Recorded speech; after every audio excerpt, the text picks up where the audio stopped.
Hi, everyone. I'll be reviewing exercise 11 in chapter 8 this week with you. These are the transactions that took place for Nash Trading Post. We are going to be recording in our general ledger these transactions. So on May 1st, we received a $7,400 12-month 6% note in exchange for an outstanding accounts receivable from R. Stoney. So R. Stoney already has an accounts receivable owed to us for $7,400 that he is now converting to a 12-month 6% note. So we are going to record that in our ledger from May 1st. This is now a note receivable, and we are going to debit $7,400. And our credit account will be our accounts receivable because we are moving $7,400 from accounts receivable to a note. So we will credit accounts receivable $7,400. All right, the next step we have is on December 31st is we need to record the accrued interest revenue on our Stoney note. So December 31st is our date.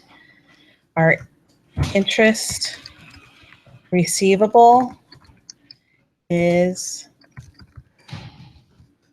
going to be debited, and we figure out that amount by taking the $7,400 and we multiply that by the 6% note.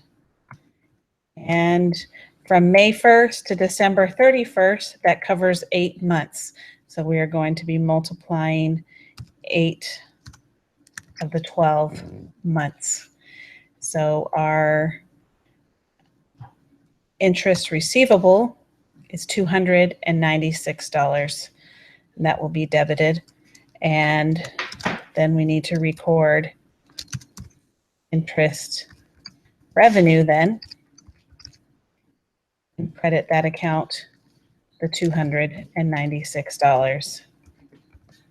Okay, the third item we need to record in our ledger is for 2017. On May 1st, we received the principal plus interest on the R. Stoney note.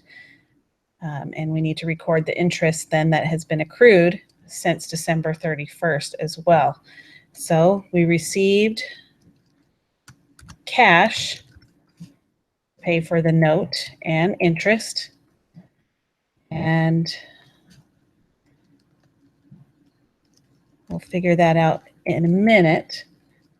So we will then be crediting, so we'll debit our cash and our notes receivable will be debited the $7,400 because that's the original amount of the note. And then we will also debit our interest receivable, the $296 that we had recorded on December 31st. And now we need to calculate the additional interest that has accrued since December 31st up until May 1st. So that's another 4 months. So we can do our calculation here, $7,400 times 0.06 times, now we've got 4 months that we need to figure the interest for, and that gives us $148. So our cash will be the sum of our notes receivable, our interest receivable, and our interest revenue. That takes care of the principal plus the interest on that note. So our total, we can take this plus that cell plus that cell. And our total is $7,844. That completes the principal plus interest for the R. Stoney note. They are closing out that note with us by paying it in full in addition to the interest accrued.